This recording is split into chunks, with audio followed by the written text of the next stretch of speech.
Good morning students, welcome to the SUI online classes. तो students, मैंने आपको पिछले दिनों प्रोबेबिलिटी यानी प्रायिकता चैप्टर पर आधारित कुछ चीजें बताई थी। लास्ट वीडियो मैंने आपको स्वतंत्र घटनाओं के बारे में बताया था, उससे रिलेटेड एक सवाल भी बताया था। तो दो घटनाएं ए और बी जो किसी यादृच्छिक परीक्षण से संबंधित होती हैं, जिसकी प्रतिदर्श समष्टि क्या होती है, एस। तो वो दोनों घटनाएं स्वतंत्र घटनाएं कब कहलाती थी? जब probability of A intersection B is equal to probability of A into probability of B. दूसरी लैंग्वेज मैंने बताई थी कि दो घटनाएं परस्पर स्वतंत्र घटनाएं तब कहलाती हैं यदि एक घटना के घटित होने पर दूसरी घटना की प्रायिकता पर कोई प्रभाव ना पड़े। तो स्टूडेंट्स, इन्हीं थ्योरम यानी स्वतंत्र घटनाओं पर आधारित एक प्रमेय दी जाती है। इसके तीन पार्ट होते हैं, कोई भी एक पार्ट पूछा जा सकता है। क्या दिया है? मैंने प्रमेय दी हुई है। क्या कह रहा है? यदि ए तथा बी, पहला पार्ट यूज करूंगा। यदि ए तथा बी किसी यादृच्छिक परीक्षण से संबंधित स्वतंत्र घटनाएं, तो दो घटनाएं ए और बी वो किसी रैंडम एक्सपेरिमेंट से संबंधित है। तो क्या दिया है? प्रश्नानुसार ए तथा बी यादृच्छिक परीक्षण से संबंधित घटनाएं हैं, किसी यादृच्छिक परीक्षण से संबंधित घटनाएं हैं जिसकी प्रतिदर्श समष्टि एस है। माना यादृच्छिक परीक्षण की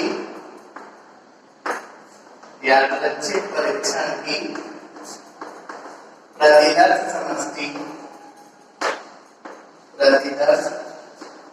समष्टि एस। तो क्लियर बात है, जो घटनाएं होती है वो प्रतिदर्श समष्टि का क्या होती है? समुच्चय। तो ए सबसेट है एस के तथा बी भी सबसेट है किसका? एस का। तथा चूंकि ए और बी कैसी घटनाएं हैं? स्वतंत्र घटनाएं। चूंकि ए तथा बी स्वतंत्र घटनाएं हैं अतः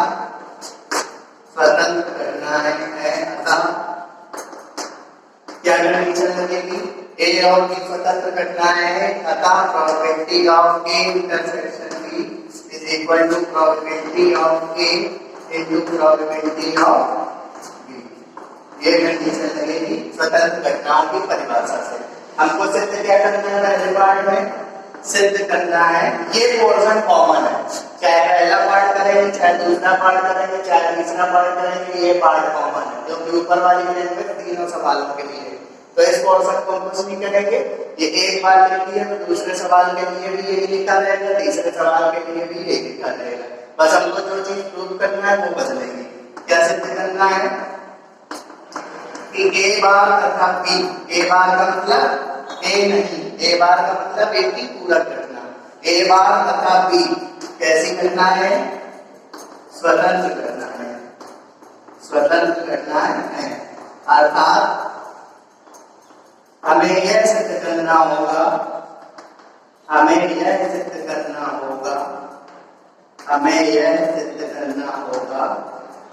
तो बताइए, दो घटनाएं अगर स्वतंत्र घटनाएं हैं तो हमें क्या सिद्ध करना होगा? अब की बार दो घटनाएं हैं ए बार तथा बी, तो हमको ये सिद्ध करना होगा probability of A bar intersection B is equal to probability of A bar into probability of B.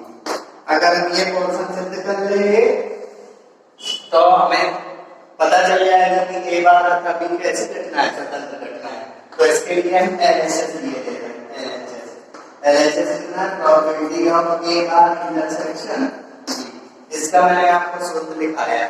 Probability of A bar intersection B को हम लिख सकते हैं probability of B minus probability of A intersection B. अगर आता है probability of A intersection B bar तो उसको लिखते हैं probability of A minus probability of A intersection B. ये मैं सूत्र में लिखा चुका हूँ। तो देखिए क्या आ गया? प्रोबेबिलिटी ऑफ बी माइनस और probability of A intersection B को लिख सकते हैं probability of A into probability of B. समीकरण 1 से। तो probability of A intersection B की जगह लिख दिया probability of A into probability of B. अब देखिए इन दोनों पदों से प्रोबेबिलिटी ऑफ बी क्या मिल रहा है कॉमन, तो क्या बनेगा 1 माइनस प्रोबेबिलिटी ऑफ बी। तो प्रोबेबिलिटी ऑफ बी का मतलब बी के घटित होने की प्रायिकता।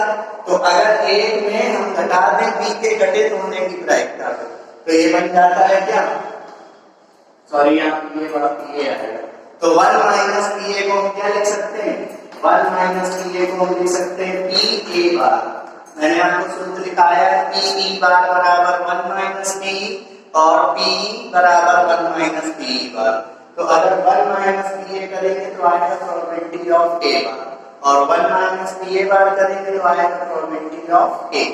तो क्या आएगा, इसको हम ऐसे लिख सकते हैं probability of A bar into probability of B. ये आरएचएस प्रूव हो गया। तो देखिए एलएचएस लेके चले थे आरएचएस आ गया, तो क्या लिखेंगे अतः ए बार तथा बी परस्पर स्वतंत्र घटनाएं हैं। अब आप दूसरा सवाल लगा सकते हैं इसी के जैसा है, तो आई थिंक दूसरा सवाल आप लोग ट्राई कर लेंगे। अब मैं आपको बताता हूँ तीसरा। जैसे मैंने पहला पार्ट बताया है वैसे ही दूसरा पार्ट लगेगा। दूसरे पार्ट में सूत्र लगेगा probability of A intersection B bar और सवाल सेम है सही। तो तीसरा क्वेश्चन मैं आपको बता रहा हूँ। तीसरा क्वेश्चन क्या है, ये क्वेश्चन कॉमन है, मैं तीसरा पार्ट बता रहा हूँ। तीसरे पार्ट में हमको सिद्ध करना है कि ए बार तथा बी बार परस्पर स्वतंत्र करना है। तो हमको सिद्ध करना है ए बार तथा बी बार परस्पर स्वतंत्र घटनाएं हैं। अर्थात हमें यह सिद्ध करना होगा, अर्थात हमें यह सिद्ध करना होगा कि दो घटनाएं परस्पर स्वतंत्र घटनाएं कब कहलाती है, जब हम दोनों घटनाओं के इंटरसेक्शन की प्रायिकता कब की बार घटनाएं ए बार बी बार, तो ए बार और बी बार के इंटरसेक्शन की प्रायिकता किसके बराबर हो जाए, ए बार की प्रायिकता गुणा बी बार की प्रायिकता। अगर हम ये पार्ट प्रूव कर ले तो ए बार और बी बार कैसी घटनाएं हो जाएंगी, परस्पर स्वतंत्र घटनाएं हो जाएंगी। तो इसका भी हम एनालिसिस ले लेते हैं। Probability of A bar intersection B bar, ये रूल भी मैंने आपको दिखाया हुआ है। ए बार इंटरसेक्शन बी बार को हम लोग लिख सकते हैं ए यूनियन बी का होल बार। ये हमने आपको सूत्र दिखाया था, सूत्र का ही प्रयोग कर रहे हैं। और probability of A union B का बार, इसे हम लिख सकते हैं 1 minus probability of A union B. इसको आप ई बोल लीजिए तो बनेगा प्रोबेबिलिटी ऑफ ई बार। तो प्रोबेबिलिटी ऑफ ई बार को हम लिख सकते हैं 1 माइनस प्रोबेबिलिटी ऑफ ई, और प्रोबेबिलिटी ऑफ ई हो तो उसको हम लिख सकते हैं 1 minus probability of E bar. तो इसको मैंने probability of A union B के बाद को क्या लिख दिया 1 minus probability of A union B. और probability of A union B का आपके पास सूत्र है P A plus P B minus probability of A intersection B. ये आपके पास सूत्र है ना। तो अब मैं थोड़ा यहाँ पर सॉल्व किए दे रहा हूँ, ये साफ कर दे रहा हूँ। माइनस का अंदर मल्टीप्लाई करेंगे तो क्या आएगा 1 minus P A minus P B और plus probability of A intersection B. और probability of A intersection B की जगह आप लिखते हैं probability of A into probability of B. तो और ये देखिए क्या बना 1 minus P A, 1 minus P A को हम लिख सकते हैं पी ए बार, ठीक है, और माइनस पी बी और probability of A intersection B को हमने लिख दिया probability of A into probability of B. क्यों लिख दिया, क्योंकि ये दोनों कैसी घटना है, स्वतंत्र घटना है, समीकरण 1 से लिख दिया। तो probability of A bar minus, और यहाँ से प्रोबेबिलिटी ऑफ बी मिल रहा है common, minus probability of B common निकाले तो बचेगा 1 माइनस प्रोबेबिलिटी ऑफ ए, और 1 माइनस प्रोबेबिलिटी ऑफ ए का मतलब प्रोबेबिलिटी ऑफ ए बार, तो probability of B into probability of A bar. अब प्रोबेबिलिटी ऑफ ए बार क्या ले लेंगे कॉमन दोनों से, तो बचेगा 1 माइनस प्रोबेबिलिटी ऑफ बी, और 1 माइनस प्रोबेबिलिटी ऑफ बी का मतलब प्रोबेबिलिटी ऑफ बी बार, तो B A bar into B B bar, ये आरएचएस प्रूव हो गया। तो हम एलएचएस लेके चले थे, आरएचएस आ गया, इसका मतलब ए बार तथा बी बार कैसी घटनाएं, परस्पर स्वतंत्र घटनाएं हैं। अब ये होगी प्रमेय, 3 पार्ट पूछे जा सकते हैं। कैसे पूछेगा, यदि ए तथा बी किसी यादृच्छिक परीक्षण से संबद्ध स्वतंत्र घटनाएं हैं तो सिद्ध कीजिए ए बार तथा बी स्वतंत्र घटनाएं होंगी, या आपसे पूछेगा ए तथा बी बार परस्पर स्वतंत्र घटनाएं होंगी, या आपसे पूछेगा ए बार तथा बी बार परस्पर स्वतंत्र घटनाएं होंगी। एक प्रमेय और आती है इससे रिलेटेड, यदि ए तथा बी किसी यादृच्छिक परीक्षण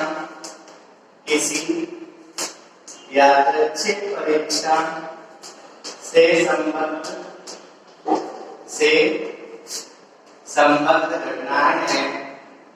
संबद्ध घटनाएं हैं तो सिद्ध कीजिए कि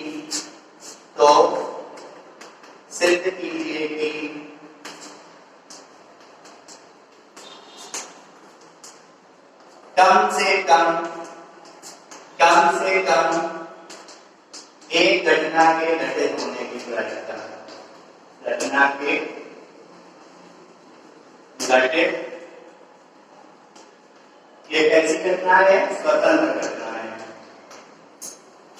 होने की प्रायिकता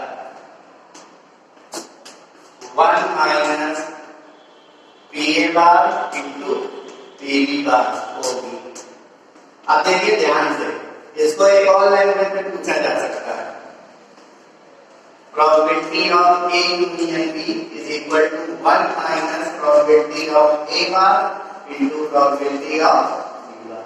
अब देखिए, अब की बार ए और बी दो घटनाएं हैं, बिल्कुल सेम लैंग्वेज है, ए तथा बी किसी यादृच्छिक परीक्षण से संबद्ध स्वतंत्र घटनाएं, फिर से ए और बी कैसी घटनाएं, स्वतंत्र घटनाएं, तो सिद्ध कीजिए कि कम से कम एक घटना के घटित होने की प्रायिकता, कम से कम एक घटना घटित होने की प्रायिकता का मतलब या तो ए घटना घटित हो या तो बी घटना घटित हो।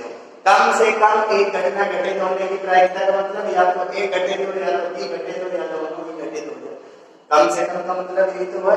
तो अगर कभी सवाल में कह दे कम से कम एक घटना घटित होने की प्रायिकता, और ये दोनों घटनाएं कैसी हो, स्वतंत्र, अगर दो घटनाएं स्वतंत्र हैं और सवाल में कह दिया कम से कम एक घटना के घटित होने की प्रायिकता ज्ञात करो, तो ये सूत्र लगाएंगे 1 minus probability of A bar into probability of B bar, और कम से कम एक घटना घटित होने की प्रायिकता का मतलब या तो ए घटित हो या तो बी घटित हो, तो या का मतलब यूनियन, तो probability of A union B. तो कम से कम एक घटना घटित होने की प्रायिकता का मतलब क्या है, कम से कम एक घटना घटित होने की प्रायिकता का मतलब है probability of A union B. इसको हमें सिद्ध करना है 1 minus probability of A bar into probability of B bar. तो सत्यापन फिर से लिखेंगे प्रश्नानुसार, ए तथा बी किसी यादृच्छिक परीक्षण से संबद्ध घटनाएं हैं, कैसी घटनाएं हैं, स्वतंत्र घटनाएं हैं, जिसकी प्रतिदल समष्टि S है, जिसकी प्रतिदल समष्टि S है, किसकी प्रतिदल समष्टि, परीक्षण की प्रतिदल समष्टि S है। तो क्योंकि ए और बी स्वतंत्र घटना है तो probability of A intersection B is equal to probability of A into probability of B. क्या सिद्ध करना है, कम से कम एक घटना घटित होने की प्रायिकता। तो कम से कम एक घटना घटित होने की प्रायिकता का मतलब या तो ए घटित हो या तो बी घटित हो, कम से कम। ध्यान में सिद्ध करना है probability of A union B is equal to 1 minus probability of A bar into probability of B bar. तो कैसे सिद्ध करेंगे, इसका हम एलएचएस ले ले रहे हैं। एलएचएस क्या है, probability of A union B.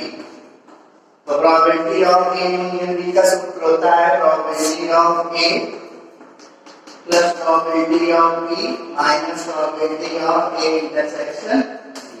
ध्यान से देखिए, probability of A plus probability of B minus, और probability of A intersection B की जगह लिखते हैं प्रोबेबिलिटी ऑफ ए गुणा प्रोबेबिलिटी ऑफ बी।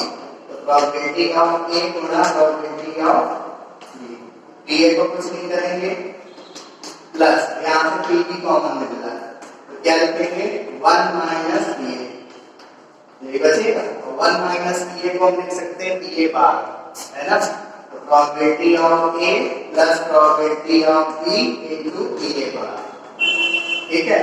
अब ध्यान से देखिए, ये जो पी ए है इस पी ए को मैं लिख सकता हूँ 1 माइनस पी ए बार।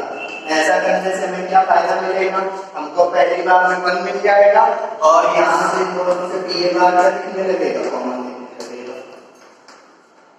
अब क्या करेंगे, लास्ट वाले दो पदों से पी ए बार क्या ले लेंगे कॉमन, तो बनेगा 1 माइनस पी ए और 1 minus P B, sorry 1 minus P B को पी बी बार लिखेंगे तो आगे 1 minus P A bar into P B bar RHS. तो याद रखिएगा, अगर ए और बी दो स्वतंत्र घटनाएं हो और दोनों में कम से कम एक घटित होने की प्रायिकता पूछ ले तो आपको यही फार्मूला लगाना है 1 minus P A bar into P B bar. अब स्टूडेंट्स एक और प्रमेय है प्रायिकता की गुणन प्रमेय, प्रायिकता की गुणन प्रमेय सरल सी प्रमेय है। इसका स्टेटमेंट क्या होता है, इसका प्रयोग बहुत होता है। प्रायिकता की गुणन प्रमेय, multiplication theorem of probability, multiplication theorem of probability. प्रायिकता की गुणन प्रमेय क्या होती है, प्रायिकता की गुणन प्रमेय दो घटनाओं पर आधारित होती है। इसका स्टेटमेंट क्या है, प्रमेय है क्या है, ये प्रमेय स्वतंत्र घटनाओं पर नहीं आधारित है, कंडीशन होगी स्वतंत्र घटनाओं की। यदि ए तथा बी किसी यादृच्छिक परीक्षण, किसी यादृच्छिक परीक्षण से संबंधित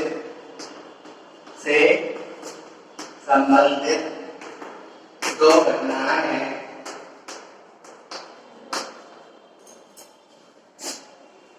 तो यदि ए और बी किसी यादृच्छिक परीक्षण से संबंधित दो घटनाएं हैं तो प्रायिकता की गुणन प्रमेय क्या कहती है कि अगर हम प्रायिकता निकालें ए इंटरसेक्शन बी तो इसके दो केस हो सकते हैं। कौन कौन से, दो कंडीशन से निकल सकती है probability of A intersection B.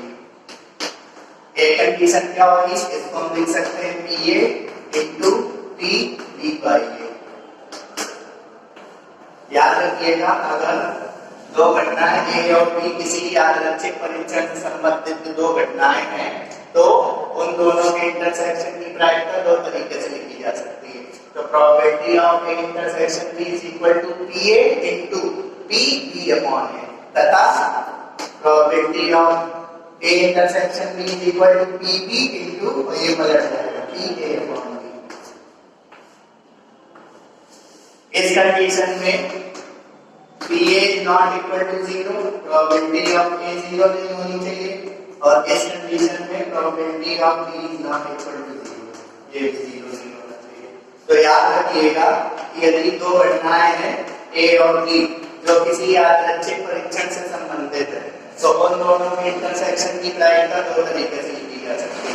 Probability of A intersection B is equal to, अगर आप पी ए लिखेंगे तो गुणा करना पड़ेगा पी बी अपॉन ए का, या पी ए इंटरसेक्शन बी को ऐसे भी लिख सकते हैं P B into P A upon B. यहाँ पर P A is not equal to 0, यहाँ पर P B is not equal to 0।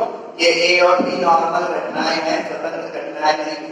अगर स्वतंत्र घटनाओं का केस होगा तो फिर ये सूत्र बदल जाएंगे। सो स्टूडेंट्स, इस थ्योरम के सत्यापन में हमको क्या करना है, दो घटनाएं लेनी है ए और बी, जो किसी यादृच्छिक परीक्षण से संबंधित है और घटनाएं बिना सैंपल स्पेस के तो होंगी नहीं, है ना। तो किसी यादृच्छिक परीक्षण का सैंपल स्पेस भी हमको क्या लेना होगा, एस। और अगर कहते हैं कि गुणन प्रमेय को सिद्ध करना है तो आपको वेन आरेख बना के करना होगा। देखिए इसमें एक चीज कॉमन है, ए इंटरसेक्शन बी। तो जो ए घटना लेंगे और बी घटना लेंगे उनको हम जानबूझ के ऐसा बनाएंगे कि दोनों एक दूसरे को ओवरलैप करें। ओवरलैप का मतलब इनका कुछ कॉमन पोर्शन मिलना चाहिए, क्योंकि ए इंटरसेक्शन बी का मतलब ए और बी में कुछ पोर्शन क्या होना चाहिए, उभयनिष्ठ। तो इस प्रमेय को हम वेन आरेख की मदद से करेंगे। तो पहले लिखते हैं माना नहीं, प्रश्नानुसार ए तथा बी किसी यादृच्छिक परीक्षण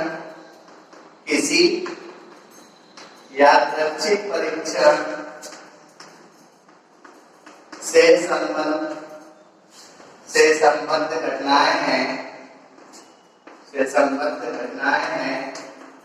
जिसकी प्रतिदर्श समष्टि यादृच्छिक परीक्षण की, जिसकी प्रतिदर्श समष्टि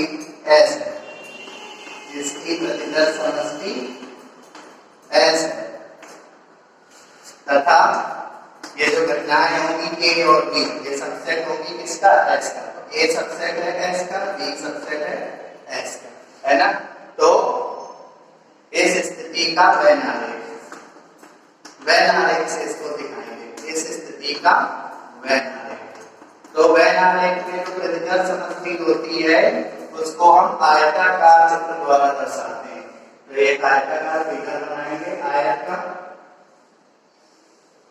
ये एस सैंपल स्पेस हो गया, और इसके अंदर हम दो सर्कल बनाएंगे, ए का और बी का। लेकिन दोनों सर्कल ऐसा बनाएंगे क्योंकि उनमें कुछ भाग ओवरलैप होना चाहिए, क्योंकि कह रहा है ए इंटरसेक्शन भी, है ना।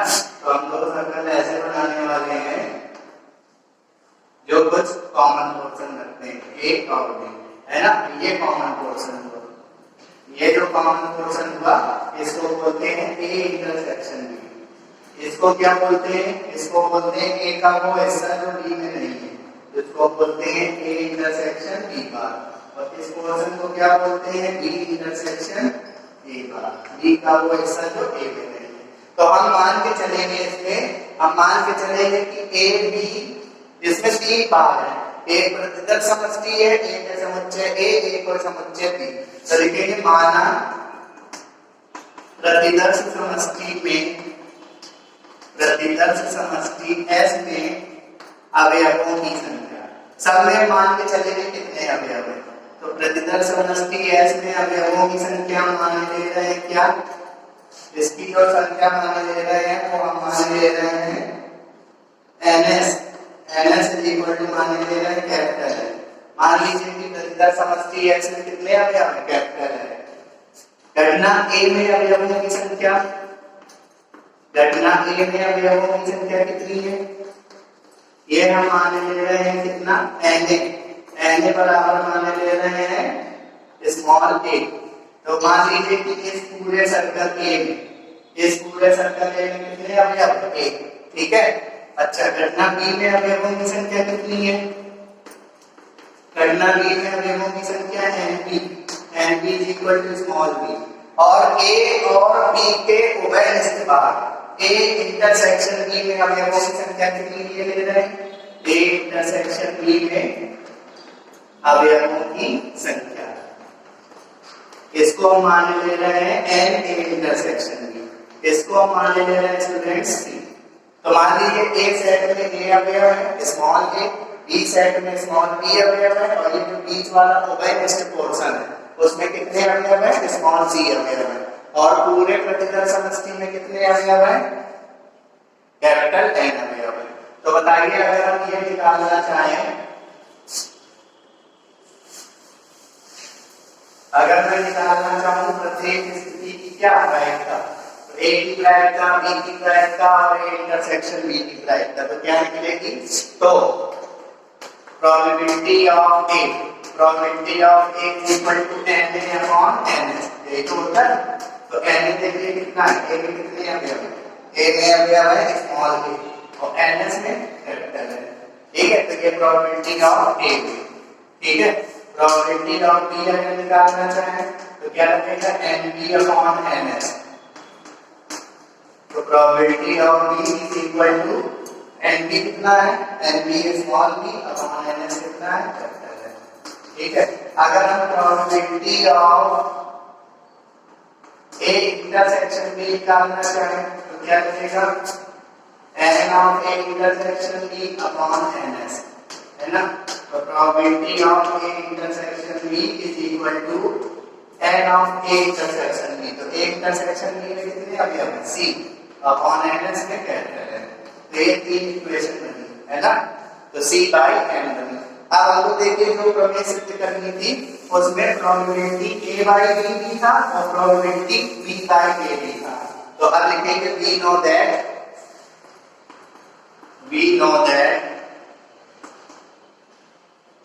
probability of A by B, इसका सूत्र लगाएंगे। तो probability of A by B और probability of B by A क्यों निकाल रहे हैं, क्योंकि आप जब प्रमेय के कथन में देखेंगे तो उसमें चार चीजें थी, PA था, PB था, probability of A intersection B था, probability of A by B थी, probability of B by A थी, है ना। पांच चीजें थी। तो हमने PA निकाल लिया, PB निकाल लिया, probability of A intersection B निकाल लिया। अब हम निकालने जा रहे हैं probability of A intersection B, फिर निकालेंगे probability of B intersection A। तब हमको चीजें समझ में आएंगी। तो probability of A intersection B का सूत्र क्या होता है, probability of A intersection B upon probability of B। और यहाँ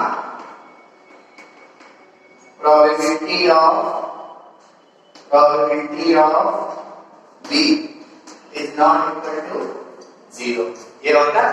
तो बताइए अगर probability of A intersection B निकालें, A upon B निकालें, तो probability of A intersection B क्या है, probability of A intersection C है C by N, तो C by N upon, और probability of B कितना है, B by N। तो हमको क्या मिलेगा, हमको मिलेगा C upon B। ये इक्वेशन नंबर 4। अब हम निकालेंगे probability of B by A। probability of B by A का क्या सूत्र होगा, probability of B intersection A upon probability of A। और यहाँ पर जो होगा वो probability of A is not equal to 0। A intersection B को B intersection A भी लिख सकते हैं, या B intersection A को A intersection B भी लिख सकते हैं। तो probability of B intersection A का मतलब probability of A intersection B। तो A intersection B की probability क्या है, C by N। तो यहाँ पर लिखेंगे C by N upon probability of A कितना है, A by N। तो यहाँ N से N कैंसिल हो जाएगा, कितना आ जाएगा, C by A। Equation number 5। हम चाहते तो इसी सूत्र से भी निकाल सकते थे, लेकिन हमको करके दिखाना है। तो अब हमको क्या चाहिए, हमने सारी चीजें निकाल ली। अब हमने सारी चीजें निकाल ली है, तो अब हमें दो बार probability of A intersection B को प्रूव करना है। Probability of A intersection B के दो सूत्र थे, तो बताइए समीकरण 3 से probability of A intersection B क्या है, सी बाई एन है। और चित्र में ध्यान से देखिए, हमने तीन समुच्चय लिए थे, ए बी, और प्रतिगत समष्टि क्या थी, एस थी। तो ए में अवयवों की संख्या कितनी थी, ए, बी में अवयवों की संख्या कितनी थी, बी, और वेस्ट पार्ट में अवयवों की संख्या कितनी थी, सी। तो एक काम करिए, जो सी बाई एन है इसमें आप मल्टीप्लाई डिवाइड कर लीजिए एक बार ए से, एक बार ए का गुना एक का भाग, तो C by A into A by N. तो देखिए सी बाई ए कितना है, probability of B upon A. तो सी बाई ए की जगह probability of B upon A, और ए बाई एन किसकी प्रायिकता है, ए बाई एन प्रायिकता है प्रोबेबिलिटी ऑफ ए। तो देखिए पहला पार्ट प्रूव हो गया, probability of A intersection B is equal to probability of B by A into probability of A। बस मैंने क्या किया, C by N में ये जो probability of A intersection B थी, C by N, उसमें एक बार A का मल्टीप्लाई A का डिवाइड कर दिया। अब जब दूसरा क्वेश्चन करेंगे तो B का मल्टीप्लाई B का डिवाइड करेंगे, और आप चाहें तो इसी सूत्र से निकाल सकते हैं, probability of A intersection B is equal to BB into this। वही मैंने करके दिखाया होगा, सिंपल सी चीज है, पुनः समीकरण 3 से समीकरण 3 क्या है? Probability of A intersection B is equal to C by n है। तो अब की बात देखिए, मैंने इधर जब सी बाई एन था तो ए के अवयवों में गुणा किया था, है ना। अब की बात बी के अवयवों का ऊपर नीचे गुणा करिए। तो बी में कितने अवयव थे? स्मॉल बी, तो इसको लिखिए C by B into B by A. तो देखिए सी बाई बी किसके बराबर है?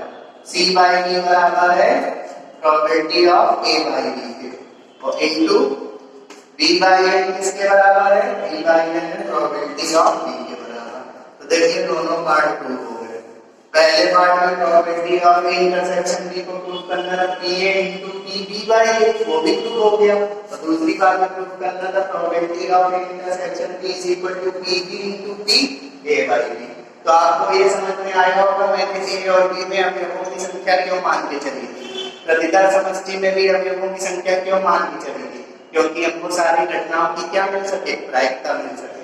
बाकी सब सिंपल सी बात है। अब इसी की एक और कंडीशन होती है, मल्टीप्लिकेशन थ्योरम और प्रोबेबिलिटी यानी प्रायिकता की गुणन करने की एक और कंडीशन होती है। देखिए अब की बात, अभी सवाल में ए और बी कैसी घटनाएं थी? स्वतंत्र घटनाएं नहीं थी।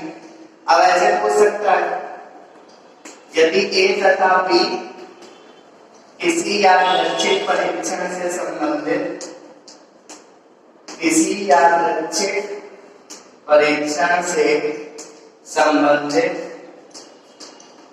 स्वतंत्र घटनाएं हैं, स्वतंत्र घटनाएं हैं, तो सिद्ध कीजिए कि, तो सिद्ध कीजिए कि, सिंपल सा है, सिद्ध कीजिए कि probability of A by B is equal to probability of B. ये सिद्ध करने को कहेगा, या तथा प्रोबेबिलिटी ऑफ, या सॉरी यहाँ पे ये होगा B A, probability of B by A is equal to B. ये सिद्ध करने को कहेगा आपसे, है ना। क्या कह रहा है? यदि ए तथा बी, ऐसा सवाल पूछा जा सकता है, यदि ए तथा बी किसी यादृच्छिक परीक्षण से संबंधित स्वतंत्र घटनाएं हैं, तो आपको ये दोनों पार्ट प्रूव करने हैं। तो आप पहली लाइन में लिखेंगे कि माना ए तथा बी किसी यादृच्छिक परीक्षण से संबंधित स्वतंत्र घटनाएं हैं जिसकी प्रतिदर्श समष्टि एस है। तो हम मैं सीधे लिख रहा हूं कि ए तथा बी कैसी घटनाएं हैं? स्वतंत्र घटनाएं, स्वतंत्र घटनाएं हैं। अतः probability of A intersection B is equal to probability of A into probability of B. यही लगाए, है ना। अब एक बार हमको सिद्ध करना है इस पोर्शन को पी ए के बराबर, और एक बार इस पोर्शन को पी बी के बराबर। तो मैं एक सवाल लगा के दिखा देता हूं। We know that probability of A by B का सूत्र आपको पता होगा, तो probability of A by B का सूत्र लगाइए, probability of A intersection B upon probability of B, जहां बी की प्रायिकता 0 नहीं होगी, probability of B is not equal to 0। तो देखिए P A by B is equal to probability of A intersection B को क्या लिख सकते हैं? Probability of A into probability of B, probability of A into probability of B upon में कितना? Probability of B. फिर probability of B, probability of B cancel होगी, तो probability of A by B is equal to क्या बन गया? P A. कब? जब ए और बी कैसी घटनाएं हैं? स्वतंत्र घटनाएं हैं। इसी प्रकार आप प्रोबेबिलिटी ऑफ बी बाई ए को भी प्रोबेबिलिटी ऑफ बी के बराबर प्रूफ कर सकते हैं। सो स्टूडेंट्स, अब मैंने स्वतंत्र घटनाओं पर आधारित कुछ प्रायिकता के क्वेश्चन दिए हुए हैं। जैसे ये दोनों क्वेश्चन 2020 में आए, इंपॉर्टेंट है, सिंपल भी है। ए किसी लक्ष्य को 5 में से 4 बार भेजता है, बी किसी लक्ष्य को 4 में से 3 बार भेजता है, सी किसी लक्ष्य को 3 में से 2 बार भेजता है ना। तो लक्ष्य के भेदन की प्रायिकता ज्ञात कीजिए। तो सबसे पहले 3 व्यक्ति हैं, ए, बी और सी, है ना। तीनों लक्ष्य को भेज रहे हैं, है ना। तो सबसे पहले हम तीनों की प्रायिकता निकालेंगे। तो पहले लिखेंगे ए द्वारा ए द्वारा लक्ष्य को भेदने की प्रायिकता, ए द्वारा लक्ष्य को भेदने की प्रायिकता यानी प्रोबेबिलिटी ऑफ ए कितनी है? 5 में से 4 बार। तो 5 में से 4 बार भेद रहा है, भेदने की प्रायिकता पूछ रहा है ना। भेदने की प्रायिकता का मतलब कितने बार भेद रहा है? 4 में। कितने में से? 5 में से। तो 4 out of 5, probability of A is equal to 4/5। अगर हम कहते हैं ए द्वारा लक्ष्य ना भेदने की प्रायिकता, तो 5 में से 4 बार भेद रहा है तो एक बार नहीं भेद रहा है, तो पी ए बार हो जाएगी 1/5। बी द्वारा लक्ष्य भेदने की प्रायिकता, बी द्वारा लक्ष्य भेदने की प्रायिकता, भेदने की प्रायिकता P B, P B is equal to, B कितने बार भेद रहा है? 4 में से 3 बार। तो लक्ष्य भेदने की प्रायिकता होगी 3/4। और सी द्वारा लक्ष्य भेदने की प्रायिकता, सी द्वारा लक्ष्य भेदने की प्रायिकता P C, P C is equal to कितना? सी कितने बार भेज रहा है? 3 में से 2 बार, 2 बार भेज रहा है आउट ऑफ 3, 2/3 प्रायिकता। ये सी द्वारा लक्ष्य को भेदने की प्रायिकता। सवाल क्या कह रहा है? लक्ष्य के भेदन की प्रायिकता ज्ञात कीजिए। इसका मतलब क्या? कि निशाना लग जाए, चाहे वो ए लगाए, चाहे वो बी लगाए, चाहे वो सी लगाए। सवाल ये नहीं कह रहा है कि तीनों के द्वारा लक्ष्य भेदन की प्रायिकता ज्ञात कीजिए। सवाल कह रहा है लक्ष्य के भेदन की प्रायिकता ज्ञात कीजिए। यानी 3 लोग हैं, 3 लोग में से कम कोई एक तो लक्ष्य भेद कीजिए। इसका मतलब ये है लक्ष्य के भेदन की प्रायिकता ज्ञात कीजिए। इसका सीधा सीधा मतलब है कि सवाल में ये नहीं कहा है कि तीनों प्राणी लक्ष्य भेदते हैं। लक्ष्य के भेदन की प्रायिकता ज्ञात कीजिए, इसका मतलब ये है कि लक्ष्य को बस भेदन हो जाना चाहिए, चाहे वो ए भेद दे या बी भेद दे या सी भेद दे। तो लक्ष्य के भेदन की प्रायिकता का सीधा सीधा अर्थ है कि कम से कम कोई एक तो लक्ष्य को भेदे, है ना। तो लक्ष्य की भेदन की प्रायिकता का, लक्ष्य की भेदन की प्रायिकता का अर्थ यह है कि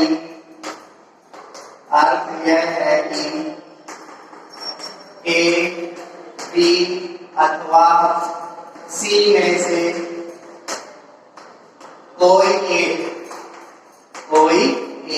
कोई एक का मतलब कम से कम एक व्यक्ति लक्ष्य को भेदे। इसका सीधा सीधा मतलब यही है, लक्ष्य को भेदे। अर्थात हमें प्रायिकता निकालनी है, प्रोबेबिलिटी किसकी निकालनी है? या तो ए भेदे, या तो बी भेदे, या तो सी भेदे। ऐसा सवाल भी आ जाता है कि ए द्वारा किसी प्रश्न को हल करने की प्रायिकता 3/5 है, बी द्वारा किसी प्रश्न को हल करने की प्रायिकता 1/4 है। ज्ञात कीजिए उस घटना की प्रायिकता, ज्ञात कीजिए कि प्रश्न हल हो जाएगा। अगर सवाल ने कहा है कि प्रश्न हल हो जाएगा, तो ये तो नहीं कहा कि दोनों के द्वारा हो जाएगा। अगर सवाल कह रहा है लक्ष्य के भेदन की प्रायिकता ज्ञात कीजिए, तो यहाँ पे 3 व्यक्ति हैं, तो सवाल आपसे ये कह रहा है कि लक्ष्य भेद जानना चाहिए तीनों में से किसी एक के द्वारा, या तो ए के द्वारा, या तो बी के द्वारा, या तो सी के द्वारा। तो इसका सीधा सीधा मतलब है कि लक्ष्य के भेदन की प्रायिकता कम से कम एक व्यक्ति द्वारा जरूर भेदना चाहिए लक्ष्य को। तो हमें प्रोबेबिलिटी किसकी निकालनी है? A union B union C ज्ञात करनी है। तो कम से कम एक, मैंने आपको पहले बताया कि यदि ए और बी दो स्वतंत्र घटनाएं हैं, तो कम से कम एक के घटित होने की प्रायिकता 1 - B A bar into B bar. तो अगर 3 घटनाएं ए बी सी तीनों स्वतंत्र घटनाएं, क्योंकि ए अलग तरीके से लक्ष्य को भेज रहा है 5 में से 4 बार, ए बी सी ये सब कैसी घटनाएं? स्वतंत्र घटनाएं। तो हमको निकालना है probability of A union B union C. इसका सीधा सीधा मतलब है 1 - B A bar into BB bar into BC bar. ये आपको याद रखना। तो 1 माइनस पी ए बार को क्या लिखेंगे, 1 minus P A, 1 minus P ए, ये कितना है 4/5। पी बी बार को क्या लिखेंगे, 1 माइनस पी बी, तो पी बी कितना है 3/4। और पी सी बार को लिखेंगे 1 माइनस पी सी, तो 1 माइनस पी सी कितना है 2/3। इसको हम सॉल्व करेंगे तो कितना आने वाला है, इसको मैं ऊपर साफ किए दे रहा हूँ, सवाल लग गया। ऐसे सवाल पूछे जाते हैं आपसे, कह दिया जाए लक्ष्य का भेदन हो जाए इसकी प्रायिकता, तो कम से कम किसी एक के द्वारा हो जाए, या तो ए के द्वारा, या तो बी के द्वारा, या तो सी के द्वारा। 1 माइनस 5 में से 1 चला, 5 में से 4 चला जाएगा 1/5, यहाँ पर 1/3, यहाँ पे 1/2। तो सॉल्व करें 1 माइनस, यहाँ पे गुणा करेंगे तो 1/30, तो कितना आएगा 29/30, यानी लक्ष्य को भेदन की प्रायिकता, लक्ष्य के भेदन की प्रायिकता हो जाएगी 29/30। यहाँ पर थोड़ी स्टूडेंट्स कैलकुलेशन, यहाँ पर आएगा 1/4, यहाँ पर आएगा 1/3, तो यहाँ पर आएगा 1/60, तो यहाँ पर आएगा 59/7। वहां पर मैंने ध्यान नहीं दे पाया था, 1 माइनस 3/4 है, ये 1/4 आएगा और ये 1/3 आएगा। सॉल्व करेंगे 59/60 आएगा। ये सवाल का क्या हो गया, आंसर हो गया। ये सब स्वतंत्र घटनाएं होती है। आगे अगला क्वेश्चन क्या है, अगर सवाल ये कह दे कि दो की लक्ष्य भेदा जाए लेकिन तीनों के द्वारा लक्ष्य भेदा जाए, तो आप क्या करते हैं, इसमें आप निकालते हैं probability A intersection B intersection C, तीनों शामिल है। अगर ये कहते हैं कि लक्ष्य भेदा जा रहा है, इसका मतलब तीन में से कोई भी भेजते, A union B union C. अब देखिए जैसे अगला सवाल है, कह रहा है एक विद्यालय में शिक्षक के 2 स्थान रिक्त हैं, एक विद्यालय में शिक्षक के 2 स्थान रिक्त हैं, एक साक्षात्कार हेतु एक पुरुष तथा एक स्त्री आते हैं।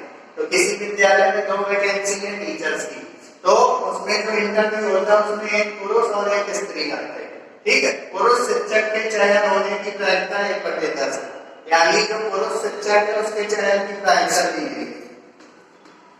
तो पुरुष शिक्षक के चयन होने की प्रायिकता कितनी है 1/10, और स्त्री शिक्षक के चयन होने की प्रायिकता 1/8। तो ये घटनाएं हैं, पुरुष शिक्षक का चयन होना और स्त्री शिक्षक का चयन होना घटनाएं। तो लिखेंगे माना पुरुष को चुनने की घटना, पुरुष शिक्षक चुनने की घटना ए, पुरुष शिक्षक चुनने की घटना क्या है ए, तथा स्त्री शिक्षक चुनने की घटना, स्त्री शिक्षक चुनने की घटना, डी है। तो प्रश्नानुसार जो पुरुष चुना जा रहा है, पुरुष शिक्षक चुनने की घटना, पुरुष शिक्षक चुनने की प्रायिकता कितनी है 1/10। तो probability of A is equal to 1/10 और probability of B is equal to 1/8। और दोनों ही स्वतंत्र घटनाएं हैं, पुरुष शिक्षक को चुनना और स्त्री शिक्षक को चुनना स्वतंत्र घटनाएं हैं, यानी एक घटना जब घटित होगी तो उसका प्रभाव दूसरी घटना की प्रायिकता पर नहीं पड़ेगा, ये आपको मान के चलेंगे। तो ये पुरुष शिक्षक को चुनना और स्त्री शिक्षक को चुनना दोनों स्वतंत्र घटनाएं हैं। अब आगे क्या कह रहा है, तो ज्ञात कीजिए दोनों को चुने जाने की प्रायिकता। साफ साफ बोल दिया कि दोनों चुने जा रहे हैं, ये नहीं बोला कि किसी एक के चुने जाने की प्रायिकता ज्ञात कीजिए। अगर किसी एक के चुने जाने की प्रायिकता ज्ञात करनी होती तो या तो ए चुना जाता या तो बी चुना जाता। अब साफ साफ कह रहा है दोनों को चुने जाने की प्रायिकता, यानी ए भी चुना जा रहा है और बी भी चुना जा रहा है। तो दोनों का मतलब पुरुष तथा स्त्री, पुरुष तथा स्त्री को चुने जाने की प्रायिकता। साफ साफ बोल रहे हैं कि दोनों चुने जा रहे हैं। ये नहीं कहा जा रहा है कि शिक्षक को चुनने की प्रायिकता ज्ञात कीजिए। अगर शिक्षक को चुनने की प्रायिकता ज्ञात कीजिए कहता तो दो में से कोई एक चुना जाता है ना। तब कह रहा दोनों को चुने जाने की प्रायिकता, तो दोनों को चुने जाने की प्रायिकता, यानी प्रायिकता ज्ञात करनी कि ए भी सिलेक्ट हो जाए और बी भी सिलेक्ट हो जाए, यानी प्रोबेबिलिटी ए को भी चुनना है और का मतलब इंटरसेक्शन बी को भी चुनना है। और दोनों कैसी घटनाएं स्वतंत्र, तो दोनों घटनाएं स्वतंत्र, प्रोबेबिलिटी ऑफ इंटरसेक्शन की कैसे ब्रेक होगी, probability of A into probability of B. तो प्रोबेबिलिटी ऑफ ए क्या है, प्रोबेबिलिटी ऑफ ए है 1/10 और प्रोबेबिलिटी ऑफ बी कितना है 1/8। तो इसको दोनों को चुने जाने की प्रायिकता कितनी 1/80 हो गई। किसी को भी ना चुने जाने की प्रायिकता, इसका मतलब क्या है, अब की बार दोनों नहीं चुने जा रहे हैं, ना ए ना बी, दो में से कोई एक भी नहीं चुना जा रहा। तो देखिए दोनों में से किसी को भी ना चुने जाने की प्रायिकता, ना ही ए चुना जा रहा है, ना ही स्त्री चुनी जा रही है, ना ही पुरुष चुने जा रहे हैं। तो दोनों में से किसी को भी ना चुने जाने की प्रायिकता।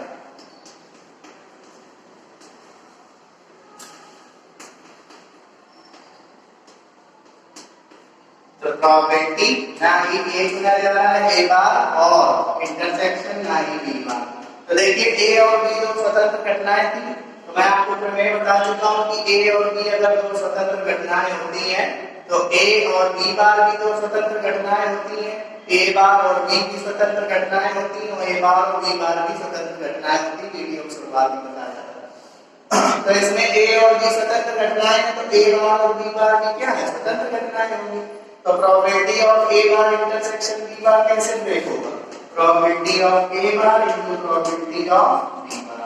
तो प्रोबेबिलिटी ऑफ ए बार कैसे निकालेंगे, प्रोबेबिलिटी ऑफ ए बार निकालेंगे तो लिखेंगे इसको 1 माइनस पी ए, और प्रोबेबिलिटी ऑफ बी बार निकालेंगे तो लिखेंगे 1 माइनस पी बी। अब देखिए आपको पी ए भी पता है, पी बी भी पता है। प्रोबेबिलिटी ऑफ ए कितना है, प्रोबेबिलिटी ऑफ ए 1/10 है, तो 1 माइनस 1/10 इंटू 1 माइनस 1/8। तो कितना आएगा, probability of A bar B bar is equal to 9/10 into 7/8। Multiply करेंगे तो आएगा 63/80। तो दोनों में से किसी को ना चुने जाने की प्रायिकता कितनी है 63/80। तो ये हो गया इस सवाल का आंसर। ऐसे सवाल लगाते हैं हम लोग स्वतंत्र घटनाओं से आधारित प्रायिकता के। अब स्टूडेंट्स मैं आपको बताने जा रहा हूँ बहुत ही इंपॉर्टेंट टॉपिक है जिससे सवाल आते हैं। अब जो टॉपिक पढ़ाए जाएंगे वो बहुत ही ज्यादा इंपॉर्टेंट है, इससे सवाल जरूर बनते हैं, जो मैं जो टॉपिक अब आपको पढ़ा रहा हूँ। अब देखिए एक मैं आपको बता रहा हूँ संपूर्ण प्रायिकता प्रमेय, संपूर्ण प्रायिकता प्रमेय, संपूर्ण प्रायिकता प्रमेय। अगर आप संपूर्ण प्रायिकता प्रमेय को पढ़ लेंगे तो आपको वेज की प्रमेय भी आ जाएगी। तो दोनों की टोपी में बता दे रहा हूं, टोटल, इसको बोलते हैं total probability theorem, total probability theorem, संपूर्ण प्रायिकता प्रमेय, और इसी से आधारित होती है वेज की प्रमेय।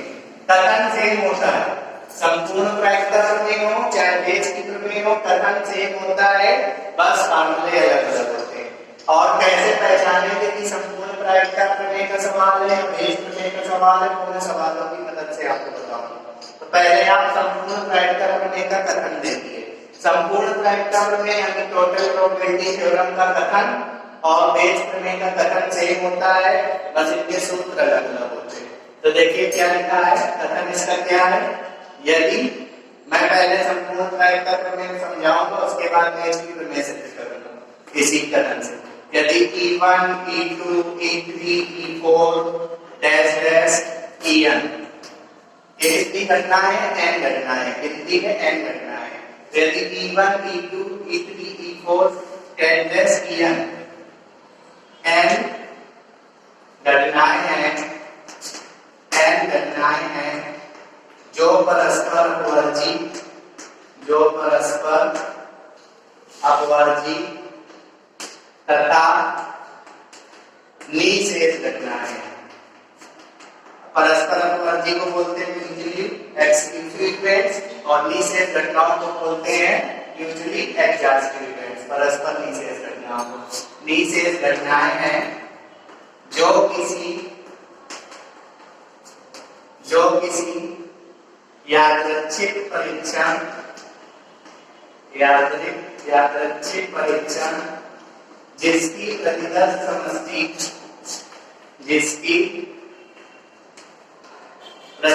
समष्टि S है, यदि A ऐसी घटना है, यदि कैपिटल A ऐसी घटना है जो E1, E2, E1 अथवा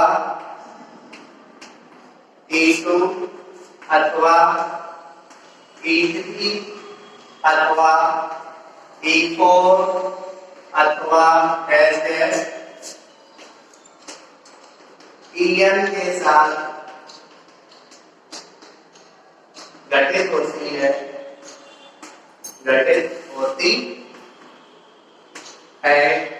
तो ये स्टेटमेंट कॉमन है। ये जो लिखा है ये स्टेटमेंट बेस प्रमेय और संपूर्ण प्रायिकता प्रमेय के लिए कॉमन है। अब सूत्र बदलेगा।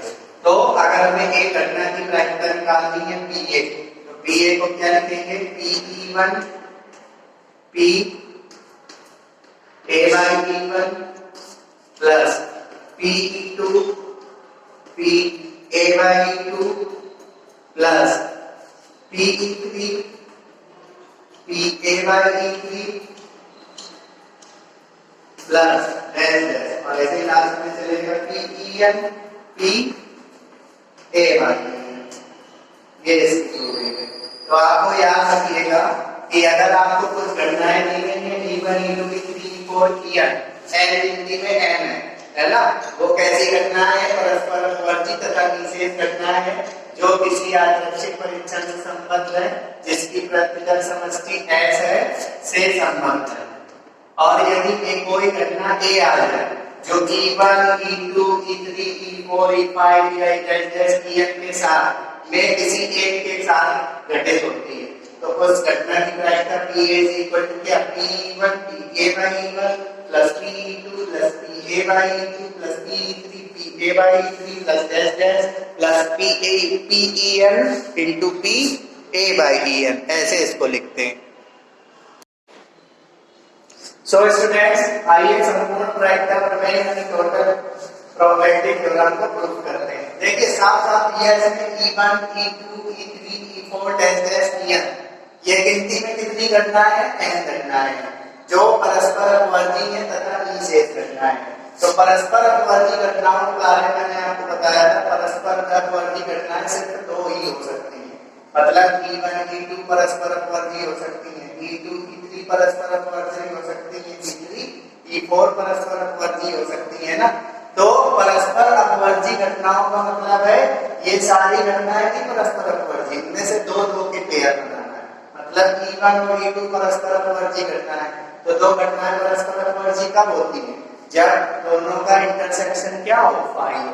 तो बताइए E1 और E2 परस्पर अपवर्ती घटनाएं कब होगी? जब E1 इंटरसेक्शन E2 फाई हो, E2 इंटरसेक्शन E3 फाई हो, E3 इंटरसेक्शन E4 फाई हो, E4 इंटरसेक्शन E5 फाई हो, E5 इंटरसेक्शन E6 फाई हो, E6 इंटरसेक्शन E7 फाई हो, है ना। तो देखिए इनमें ये जो नंबरिंग चल रही है अलग अलग चल रही है, तो इसको हम कॉमन रूप में लिख सकते हैं EI इंटरसेक्शन EJ क्या हो? फाई हो। और जहां पर I और J की नंबरिंग आपस में इक्वल नहीं है तो इसका सत्यापन कैसे शुरू करेंगे? क्योंकि E1 E2 E3 E4 EN कैसी घटना है? परस्पर अपवर्ती घटनाएं हैं। ये जो प्रूविंग शुरुआत होगी, संपूर्ण प्रायिकता प्रमेय की जो प्रूविंग की शुरुआत होगी वही प्रूविंग की शुरुआत बेस प्रमेय की भी होगी। तो ध्यान से देखते जाइए, परस्पर अपवर्ती घटनाएं हैं अतः हर दो घटनाओं का इंटरसेक्शन क्या होगा? हर दो घटनाओं का इंटरसेक्शन फाई होगा। क्योंकि ये परस्पर अपवर्ती घटनाएं हैं तो हर दो घटनाओं का इंटरसेक्शन फाई होगा।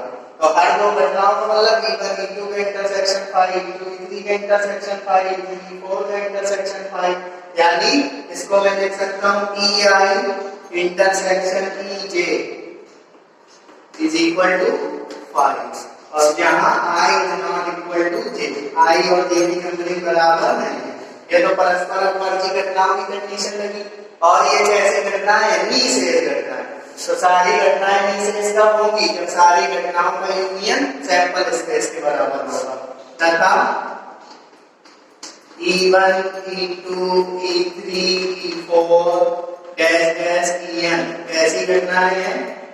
नी शेष घटनाएं, नी शेष घटनाएं हैं। तो इन सबका यूनियन किसके बराबर होगा? सैंपल स्पेस के बराबर। तो S बराबर E1 union E2 union E3 union E4 union dash dash और यूनियन En। ये समीकरण हो गया 2, ये समीकरण हो गया 1। ठीक है, तो ये हमने परिभाषा लगाई परस्पर अपवर्ती घटनाओं की और परस्पर निषेध घटनाओं की। तो इस स्थिति का हम क्या बनाएंगे? वेन आरेख बनाएंगे। तो देखिए इस स्थिति का वेन आरेख कैसा होगा? बहुत ही सिंपल सा वेन आरेख होगा। देखिए ये है सैंपल स्पेस का वेन आरेख, आयताकार का बॉक्स, और हमको घटनाएं ऐसी बनानी है E1 E2 E3 E4 जिनमें कोई भी पोर्शन उभयनिष्ठ ना हो, क्योंकि ये कैसी घटना है? अपवर्ती। तो आप क्या करेंगे? इस आयताकार हिस्से को यूं भागों में बांट दीजिए। जब आप ऐसे भागों में बांट देंगे, जब आप ऐसे भागों बांट देंगे तो ऑटोमेटिक इन दोनों भागों के बीच कोई अवयव उभयनिष्ठ नहीं होगा, इन दोनों भागों के बीच कोई अवयव उभयनिष्ठ नहीं होगा। तो E1 E2 E3 E4 और डैश डैश, और ये सबसे लास्ट घटना कौन सी है? तो देखिए E1 और E2 के बीच में कोई भी पोर्शन उभयनिष्ठ नहीं है। आप ऐसे चित्र को बांट दीजिए। ठीक है, E1 E2 E3 E4 dash dash EN। ठीक है, इन E1 और E2 में कोई पोर्शन उभयनिष्ठ नहीं है, तो E1 E2 परस्पर अपवर्ती हो गए। E2 E3 में कोई पोर्शन उभयनिष्ठ का मतलब कैसा? ओवरलैप नहीं कर रहा। तो देखिए E1 और E2 में कोई भी इसका ओवरलैप नहीं कर रहा, मतलब ऐसा फिगर बनके तैयार नहीं हो रहा है। बस बॉर्डर टू बॉर्डर जुड़े, बॉर्डर टू बॉर्डर जुड़े, इसका मतलब ये परस्पर अपवर्ती नहीं है, याद रखिएगा। E2 E3 भी परस्पर अपवर्ती नहीं, E3 E4 भी परस्पर अपवर्ती नहीं, ऐसा हमने फिगर बनाया। और इन सारों को जब ऐड करेंगे, इन सारों का यूनियन करेंगे तो हमको सैंपल स्पेस ऐसे मिल जाएगा। ठीक है, तो आपको इतनी बात समझ में आ गई। अब एक घटना को A लेनी है, एक घटना ऐसी लेनी है जो E1 E2 E3 अथवा E4 अथवा En के साथ संबद्ध हो। तो मतलब एक घटना को A ऐसी लेनी है जो या तो E1 के साथ हो, या तो E2 के साथ हो, या तो E3 के साथ हो, या तो E4 के साथ हो। तो हम एक घटना का फिगर ऐसा बनाएंगे जो सारी घटनाओं के साथ कुछ उभयनिष्ठ पोर्शन रखता है। तो ये जो मैंने दीर्घवृत्त टाइप का फिगर बनाया, ये किस घटना का फिगर है? ये एक घटना का फिगर। तो ये घटना देखिए ये E1 के साथ भी कुछ पोर्शन रख रही है, E2 के साथ भी कुछ पोर्शन, E3 के साथ भी कुछ पोर्शन E4 के साथ, कुछ पोर्शन En के साथ। तो इस पोर्शन का नाम क्या होगा? A intersection E1। इसको हम बोलेंगे ये वो पोर्शन है जिसमें A और E1 दोनों का हिस्सा है। इस पोर्शन को क्या बोलेंगे? A intersection E2। इस पोर्शन को A इंटरसेक्शन E3, इस पोर्शन को A इंटरसेक्शन E4, इसी प्रकार इस पोर्शन को A इंटरसेक्शन En। बस आपको इतना फिगर याद रखना है। टोटल प्रोबेबिलिटी थ्योरम में बहुत ही सिंपल सी थ्योरम होती है, बस आपको वेन आरेख के थ्रू ही काम कर लेना है। तो अब क्या लिखेंगे? इस स्थिति का वेन आरेख, और बिल्कुल सेम काम हमको बेजनी प्रमेय में करना है, बस उसका सूत्र अलग होगा। तो इस स्थिति के वेन आरेख से स्पष्ट है कि इस स्थिति के वेन आरेख से स्पष्ट है कि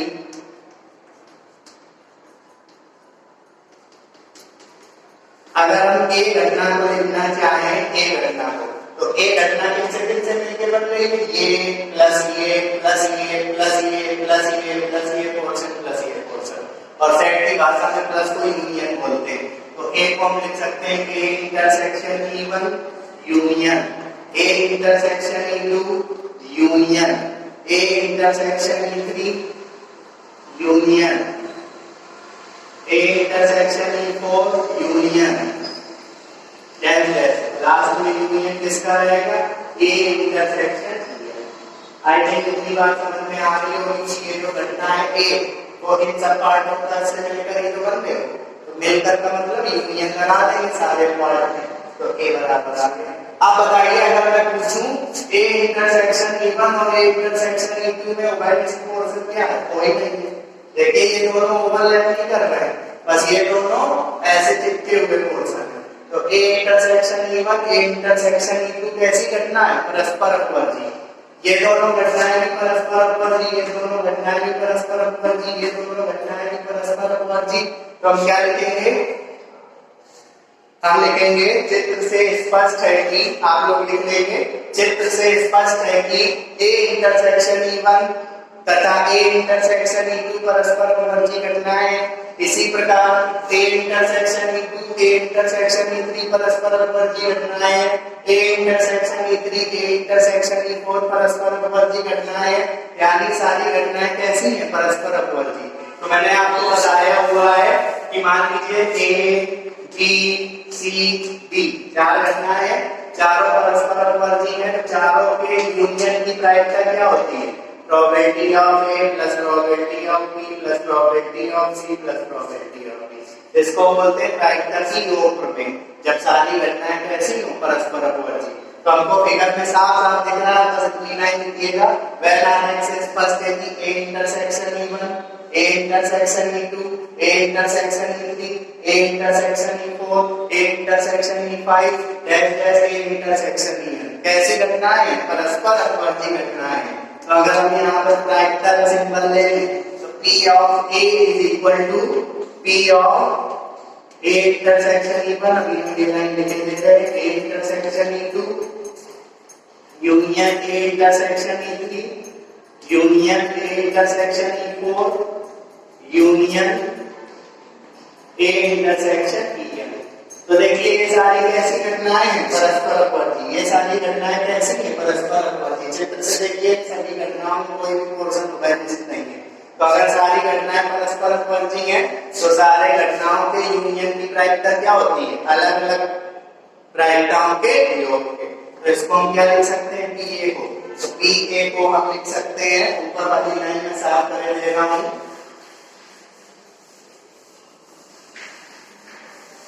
PA को हम लिख सकते हैं PA is equal to P A intersection E1 plus P A intersection E2 plus P A intersection E3 plus P A intersection E4 plus dash। सबसे लास्ट में probability of A intersection EN।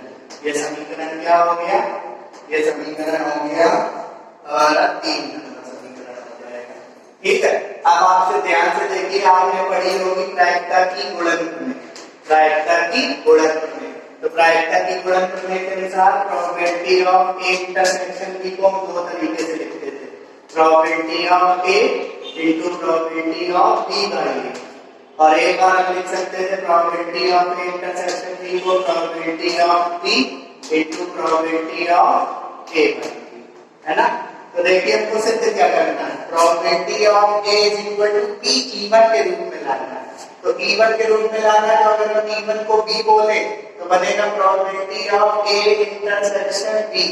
तो probability of A intersection B का आप ये वाला सूत्र लगाइए, क्यों, क्योंकि हमको P E1 लाना है। तो इसको हम क्या बोलेंगे, B बोलेंगे, इसको हम B बोलेंगे। तो probability of A intersection B का सूत्र प्रायिकता की गुणन प्रमेय से क्या लगाएंगे, PB। तो इसको लिखेंगे PE1 into PA by B, तो PA बाई B। देखिए यही बन गया, है ना। इसी प्रकार इसको क्या लिखेंगे, इसको हम लिख सकते हैं PE2 into PA by B। आप इसको ये भी लिख सकते हैं PA into PE2 by B। वो नहीं हमें लाना है, हमें जो लाना है उसके अकॉर्डिंग लिख रहे हैं। PA इंटरसेक्शन E3 को क्या लिख सकते हैं, PE3 into PA by B लिख सकते हैं। आप गुणन प्रमेय पढ़े होंगे प्रायिकता की, अभी मैंने पढ़ाई है। Plus probability PE4 into probability A by B4 plus dash dash. इसी प्रकार इसको क्या लिखेंगे, P probability A by P। देखिए यही आपको प्रूव करना है, यही आपको प्रूव करना है। देखिए टोटल प्रोबेबिलिटी थ्योरम यही है ना। इसको एक और तरीके से लिख सकते हैं, इसको आप एक और तरीके से लिख सकते हैं। कैसे, PA इज इक्वल टू, आप ध्यान दीजिए यहाँ पे एक ही नंबरिंग बदल रही है, तो यहाँ 1 हो रही है, यहाँ 2 हो रही है, यहाँ 3 हो रही है, यहाँ 4 हो रही है, यहाँ n हो रही है, बीच में लगा प्लस, बाकी कुछ नहीं बदल रहा है। तो इसको हम ऐसे लिख सकते हैं P EI के रूप में, यानी E की जो नंबरिंग है नीचे बदलती जा रही है, 1 E2 E3, तो इसको हम लिख सकते हैं PEI into P A by P। इसको हम योग के रूप में लिखेंगे और यहाँ पर लगा देंगे सिग्मा। सिग्मा का मतलब होता है योग। आई की वैल्यू 1 से शुरू हुई है, कहां तक गई है, n तक, तो I is equal to 1 to n। तो ये भी प्राइम का भी संपूर्ण प्रायिकता प्रमेय को इस सूत्र से भी प्रदर्शित कर सकते हैं और ये भी प्रूविंग हो गई। अब बात करते हैं वेज की प्रमेय की। किसकी, वेज की प्रमेय की। तो वेज की प्रमेय में सब कुछ सेम है, सब कुछ। आपको कहां तक से काम करना है, PA तक। यानी अगर आपको वेज की प्रमेय प्रूव करनी है तो आपको टोटल प्रोबेबिलिटी थ्योरम आनी चाहिए। तो टोटल प्रोबेबिलिटी थ्योरम अभी मैंने आपको बताई है, तो अब मैं आपको बताया दे रहा हूं वेज की प्रमेय। जैसा कि मैंने आपको पहले भी बोला हुआ था कि टोटल प्रोबेबिलिटी थ्योरम और वेज की थ्योरम दोनों के स्टेटमेंट सेम होते हैं। स्टेटमेंट जो बेस थ्योरम का था, जो टोटल प्रोबेबिलिटी थ्योरम का था, वो बेस थ्योरम का था, बस इसका सूत्र अलग होता है। उसमें प्रोबेबिलिटी हम A की निकालते थे, इसमें हम प्रोबेबिलिटी निकालते हैं EI अपॉन A। तो क्या निकलता है, probability of E1 probability of E by E1 upon sigma I equal 1 to n probability of EI, यहाँ पर E1 नहीं है, EI और probability of, और यहाँ पर A, E नहीं है, A है, यहाँ पर भी A है, A by E। अब देखिए ये कैसे प्रूव होगी, इसका आपको सूत्र याद रखना पड़ेगा। स्टेटमेंट सेम है, उसमें प्रोबेबिलिटी हम A की निकालते थे और बेस थ्योरम में प्रोबेबिलिटी निकालते हैं EI by A। तो probability of EI by A is equal to probability EI into probability A by EI upon sigma I equal 1 to n probability of EI into probability of A by EI। तो इसके लिए आपको क्या करना है, इसके लिए आपको बेस प्रमेय सिद्ध करने के लिए पहले आपको टोटल प्रोबेबिलिटी थ्योरम पूरी प्रूव करनी होगी। तो संपूर्ण प्रायिकता प्रमेय की प्रूविंग मैंने अभी आपको बताई, सेम टू सेम वैसी प्रूविंग आपको करनी है। तो वो प्रूविंग मैं नहीं बता रहा हूँ, मैं आगे का प्रोसेस बता रहा हूँ। तो हमने अभी आपको प्रूव करके दिखाया है टोटल प्रोबेबिलिटी थ्योरम से। Probability of A is equal to क्या बनी थी, sigma I equal 1 to n probability of EI into probability of A by EI। यही तो अभी मैंने प्रूव की थी टोटल प्रोबेबिलिटी थ्योरम। संपूर्ण प्रायिकता प्रमेय यही तो प्रूव की थी और मैं आपको बार-बार बता रहा हूँ कि बेस प्रमेय संपूर्ण प्रायिकता प्रमेय से ही प्रूव होती है। तो बेस प्रमेय को प्रूव करने के लिए संपूर्ण प्रायिकता प्रमेय आनी चाहिए, जो कि मैंने अभी बताया। और संपूर्ण प्रायिकता प्रमेय से ये रिजल्ट निकलता था। अब हमको निकालना क्या है, हमको बेस प्रमेय के अनुसार निकालना है प्रोबेबिलिटी EI by A। तो we know that और हमको एक सूत्र नया लगाना है, probability EI by A is equal to conditional probability का फार्मूला लगाना है। टोटल प्रोबेबिलिटी प्रूव कर चुके हैं, बस हमें इस चीज का फार्मूला लगाना है। तो probability of EI by A, तो प्रोबेबिलिटी A by B बना, तो probability of A intersection B upon probability of, ये तो होता है probability of A by B का सूत्र। तो probability of EI by A, और देखिए इसमें ये फिर से बना प्रोबेबिलिटी A इंटरसेक्शन B। तो प्रोबेबिलिटी A इंटरसेक्शन B के दो सूत्र होते हैं गुणन प्रमेय से, एक probability of A into probability of B by A और एक होता है probability of A intersection B का कौन सा, probability of B into probability of A by B. अब आप देखिए इसमें आपको किस सूत्र का प्रयोग करना है। आपको चाहिए PEI आगे चाहिए ऊपर, तो देखिए इसको मैं ए सपोज करूं तो प्रोबेबिलिटी ऑफ ए और ए को सपोज करूं बी, तो probability of A intersection B बनता है। तो probability of A intersection B का हम वो वाला सूत्र रखेंगे जिसमें PA आगे होता है। क्यों? क्योंकि यहाँ पे ए का काम क्या कर रहा है, PI, तो हमको PEI चाहिए ना। तो probability of A intersection B का कौन सा सूत्र लगा दें, ये वाला, probability of A, probability of A की जगह PI और into probability of B by A, यही तो होता है, बी की जगह ए और बाई E1 EI। ये सिंपल सी चीज है, आपके लिए समझना है, इसको आप याद रखें। अपॉन प्रोबेबिलिटी ऑफ ए का क्या सूत्र अभी निकाला है। आपको अगर बेस प्रमेय प्रूफ करनी है तो आपको टोटल प्रोबेबिलिटी थ्योरम आनी चाहिए, जिसके लिए मैंने प्रूफ करके दिखा चुका हूं। तो टोटल प्रोबेबिलिटी थ्योरम से ये मैंने निकाला। अब मुझे बेस थ्योरम के अनुसार इसकी वैल्यू चाहिए, probability of EI by A, तो इसको मैंने कंडीशनल प्रोबेबिलिटी से सॉल्व किया हुआ है। अपॉन PA की वैल्यू कितनी है, sigma I equal 1 to n PEI probability A by B। ये हो गया बेस थ्योरम की क्या प्रूविंग होगी। तो अगर आपको टोटल प्रोबेबिलिटी थ्योरम आती है तो बेस थ्योरम बिल्कुल सेम है, बस लास्ट के दो स्टेप अलग करने हैं हमको। सो स्टूडेंट्स, तो ये है बेस थ्योरम और टोटल प्रोबेबिलिटी थ्योरम की प्रूविंग। अब सवाल कैसे लगाए जाते हैं, कैसे हम जानेंगे कि कौन सा सवाल बेस थ्योरम का है, कौन सा सवाल टोटल प्रोबेबिलिटी थ्योरम का है, इसको मैं जब क्वेश्चन बताऊंगा तब आपको समझाऊंगा कैसे आपको पहचानना है कि बेस प्रमेय का सवाल है या टोटल प्रोबेबिलिटी थ्योरम का सवाल है। सो स्टूडेंट्स, आज के लिए इतना ही काफी है। आज के वीडियो में मैंने आपको स्वतंत्र घटनाओं पर आधारित कुछ प्रमेय, उससे रिलेटेड कुछ सवाल और प्रायिकता का गुणन प्रमेय, संपूर्ण प्रायिकता प्रमेय तथा बेस प्रमेय का सत्यापन बता दिया। अब मैं नेक्स्ट वीडियो में टोटल प्रोबेबिलिटी थ्योरम और बेस थ्योरम से रिलेटेड आपको क्वेश्चन बताऊंगा। उसके बाद चैप्टर ये लगभग फिनिश हो जाएगा। Thank you students.